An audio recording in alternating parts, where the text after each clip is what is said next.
Hello, we are back, and today we're going to be talking about one of the interviews that I did. What was it, Thursday? I think so, yes. On Matters Now, where we brought on Christ versus Christ before Jesus, and how their stylometry analysis shows that the origins, the second century origins of Jesus. Before we get into that, that what you see right there is Antel Arena. It's the big telecom company from the US, from here, national, and they provide phone and internet services, and it's also a cell phone provider, and they made a stadium. Now, it's awesome. I've been inside. It sounds awesome. And a little fun fact: when the Cirque du Soleil came to Uruguay, one of the things they said, and you know that Cirque du Soleil does shows all over the world, was that they didn't have to do any modifications to the stage. So they really congratulated the engineering on the stage, and that's about it. All right, Christ before Jesus. I said it in the interview, I've always been partial to the idea of Jesus actually being, uh, what do you call, a mythical character, just basically another character in a book. So when it comes to the figure of Jesus, it is intuitive to me that he never existed. And you may be wondering why. Well, in all of the other mythologies, and Christians would, in a show of extreme special pleading, say, oh no, yeah, all of those are mythologies, but not ours. Ours is definitely real, sis. Trust me, bro. Um, but let's take Hercules, for example. Even if there was a guy that went around wearing lion skin as sort of like a cape, and he was really tough and really strong, even if that guy existed, the stories that are told about him are definitely not real. Definitely. Uh, he was for sure not the son of a god, because Christians wouldn't accept that Zeus is a god unless you are Dustin Nemos, in which he would say it's one of those like Nephilim, sons of angels and mortal women. So even if the guy, even if there was a guy that went around and maybe killed a dangerous boar and that kind of stuff, even if that guy was real, the stories about him are not. He didn't move two rivers to clean up a centuries old stable that was filled with poop. That for surely didn't happen. So this idea of Jesus being the Son of God, that one is already extremely weird. No, there has never been a virgin birth. Those are just stories. And the case is that we also see these virgin birth stories in other places. There's an Egyptian one. There's a couple others.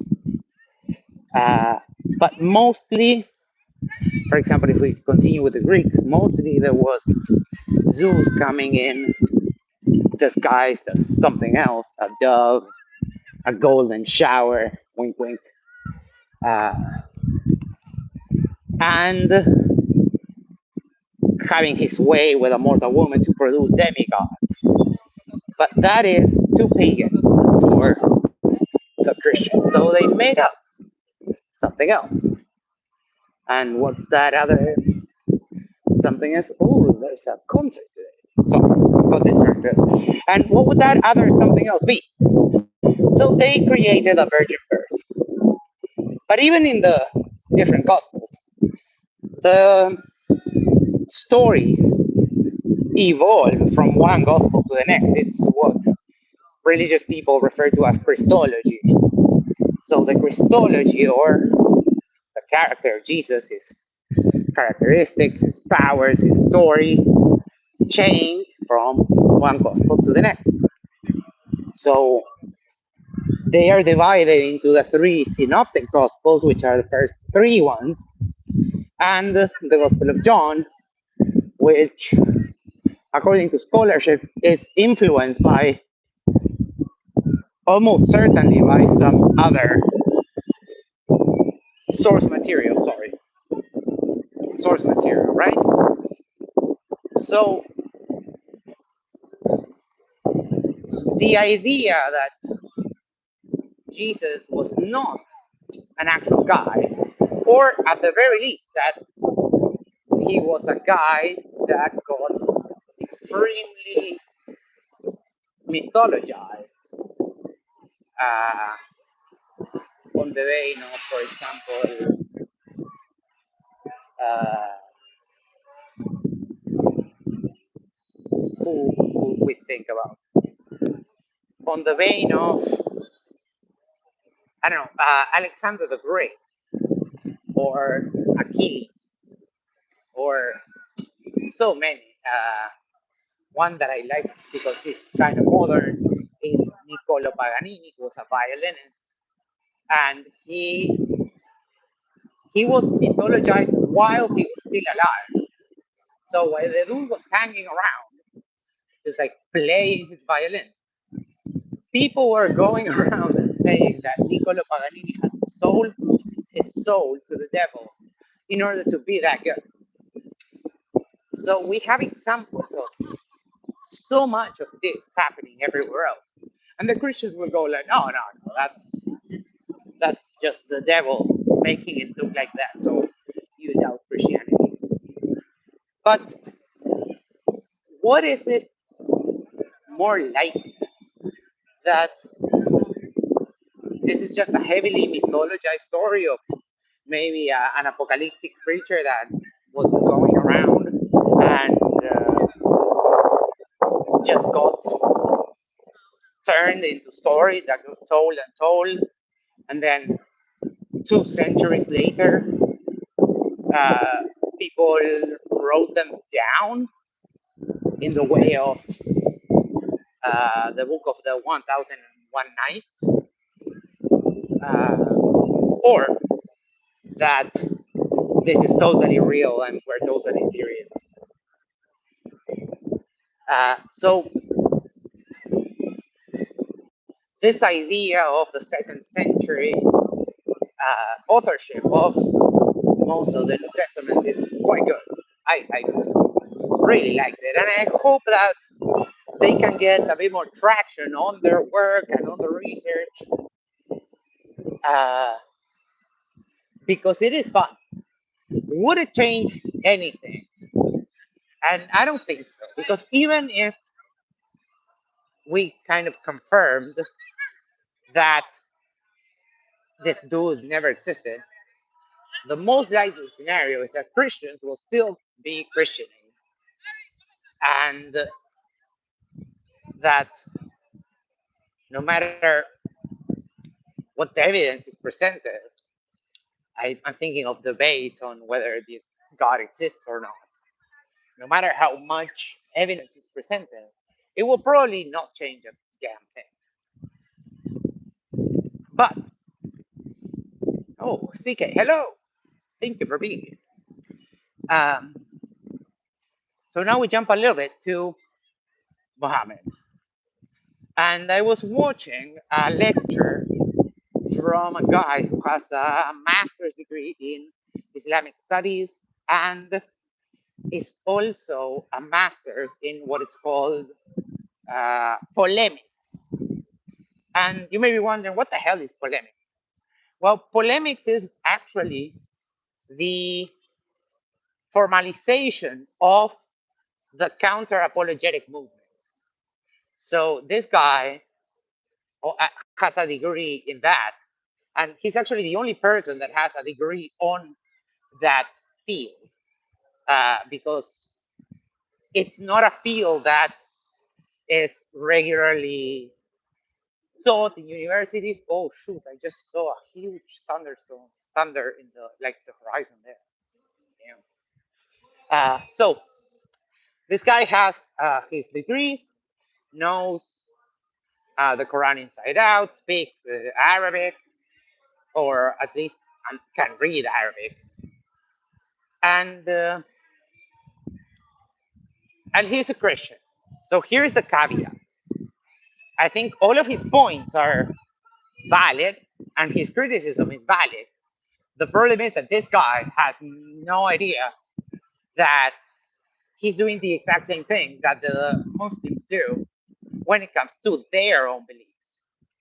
So this guy will, while criticizing Muhammad, this guy still says that the Gospels are eyewitness accounts, which, spoiler alert, they're not. The scholarship consensus on the Gospels is that they're at least 70 years later, and with the life expectancy of people around that time, you can't freaking say that after 70 years these people were adults when they were hanging around with Jesus. You can't say that these people were still alive 70 years later, mostly because they also got persecuted and that kind of stuff. So it does that. This is just like, oh shoot, no, what's going on? Damn, I got a notification and I thought it opened, but I think we're good. No,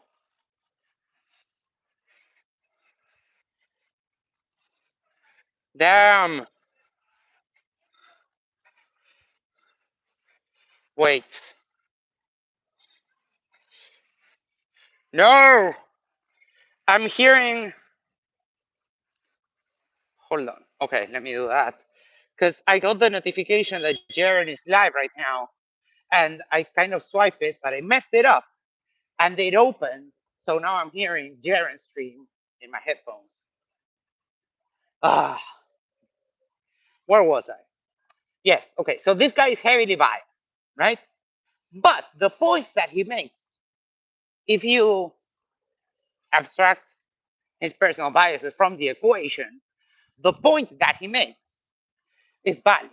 And basically, what he says is that there is no literature from the 7th century, around when the Muhammad was alive and kicking and pillaging and raping and doing all this horrible stuff.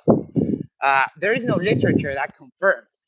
What is there, however, is a bunch of texts that talk about the Mahmed, which is basically well, the little Arabic I know is that it didn't used to have uh, vowels. So Mahmed is MHMT or MD sometimes, and it is basically really analogous to some of the criticism that is made for Jesus, that it talks about how the Christus is just a title. It's not referring to a very specific person. It means the anointed one. So Mahmed is kind of the same thing. It just means like a messenger. But around that time, there were many more Mahmeds. Uh, and it is also kind of similar to the concept of the Mahdi. And it is, there's many Mahdi or Mahdi, whatever, however that is said. So the first Hadith collection comes on the 9th century. And it comes from a guy that wasn't living neither in Mecca nor Medina. They're so far north. And as the story goes, the guy got like 600,000 hadith and cut them down and turned them into so many less hadith. Uh, and even with all the cutting down that he did, we ended up with like 6 or 9 volumes of hadith. So how can we freaking tell what stories are true and what stories are false? And then you have the what Muslims call the hadith science, which is like, yeah, right. But they believe that they have a way of determining how hadith are graded, if you will. Well, that's what they actually say. That they grade the hadith depending on uh, their authenticity, right? So they have different grades, and apparently Al Bukhari and the first, some of the Sahih Muslim and that kind of stuff, those are all authentic according to them. And one of the criteria is if the hadith contradicts the Quran, then they're false. And that's not too hard because the Quran contradicts itself in so many points and just has like factually inaccurate information.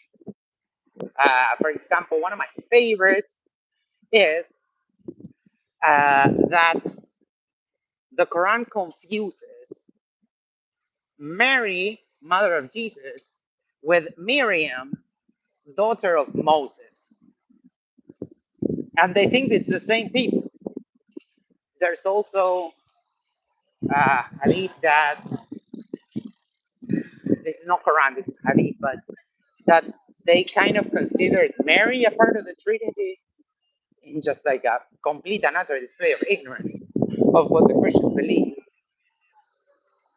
So it gets tricky, but this idea that the that even if there was an Arab conqueror, hold on, I need to an Arab conqueror called Homo that went around pillaging and unifying the freaking tribes, that went around unifying the tribes and went preaching that he got visited by the angel Gabriel and all the stuff that we know. Then we get into how they claim that it's the moral example for all of humanity.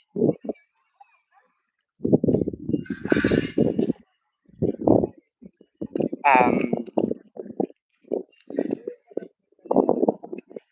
I guess we'll have to wait until uh, they publish their next book, which I already bought, but I still have to read it.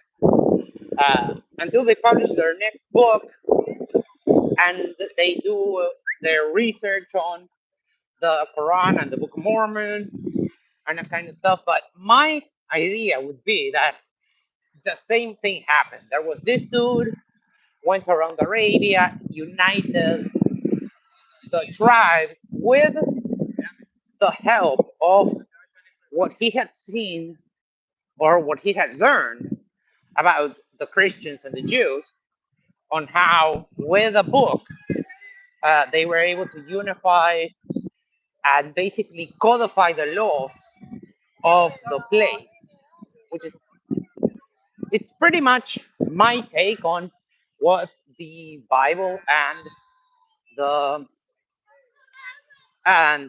the Torah or yeah, the Torah, the Pentateuch.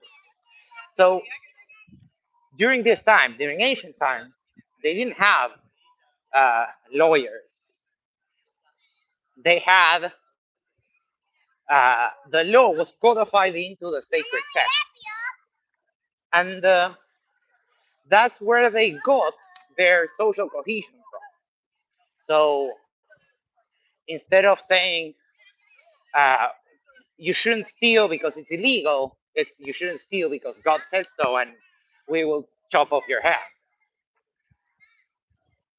So he, Muhammad, in some of the literature, Muhammad had both Jewish and Christian relatives, and basically from the customs.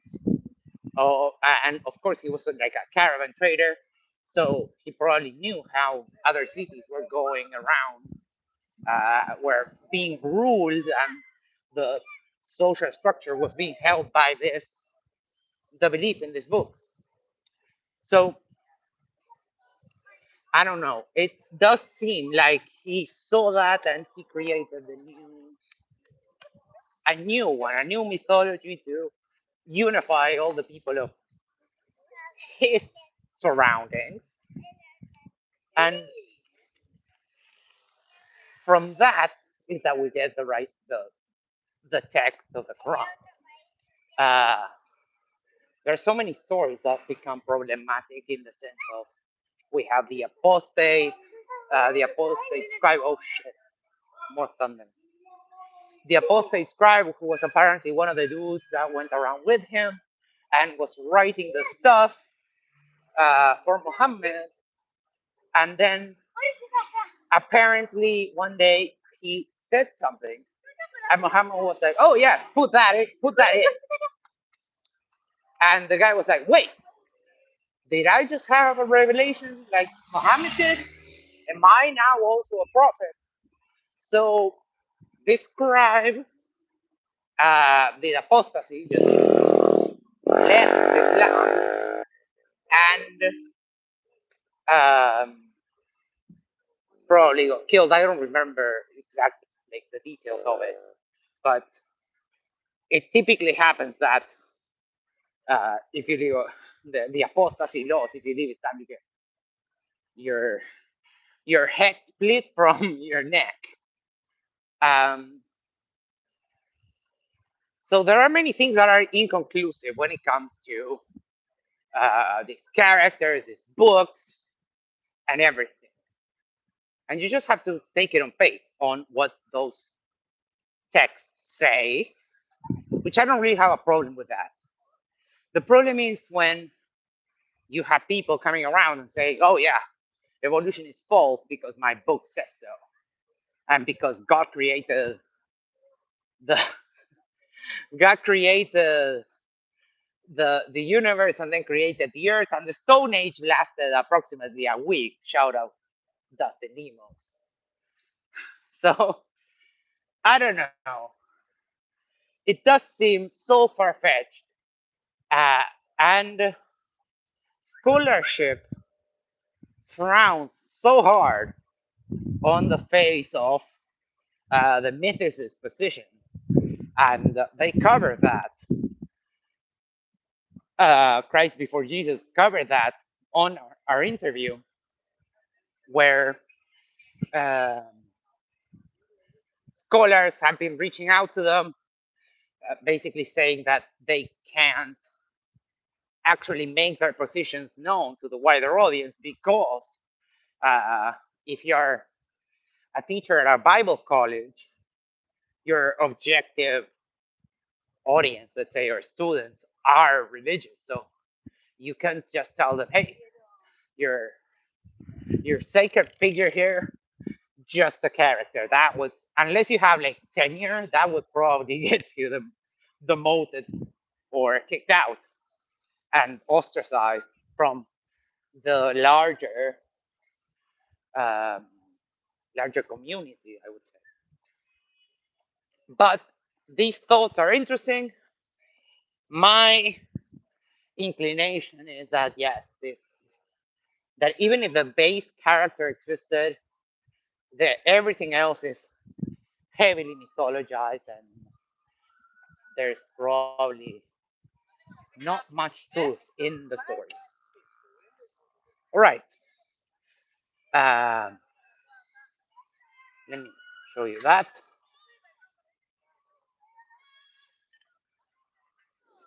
And with that, I'm going to leave that for now, and I'll focus on my walk. It's super hot today. And apparently, we're getting an even bigger heat wave the next days. So, thank you, everyone. And I'll catch you on the next one. If you can share this to someone who you think might be interested, and do the social thing is, subscribe, share it, like it, yada, yada, yada. And we'll catch you on the next one. There is a debate tomorrow on MDD. Nathan Thompson against Will Duffy. It is tagged in the title that it will be the last ever flat earth debate on MDD. I don't know. I'm going to have to press X to doubt on that one, but it does seem like it will. So I'll catch you on the next one. Thank you so much and take care. How do I? Oh, here.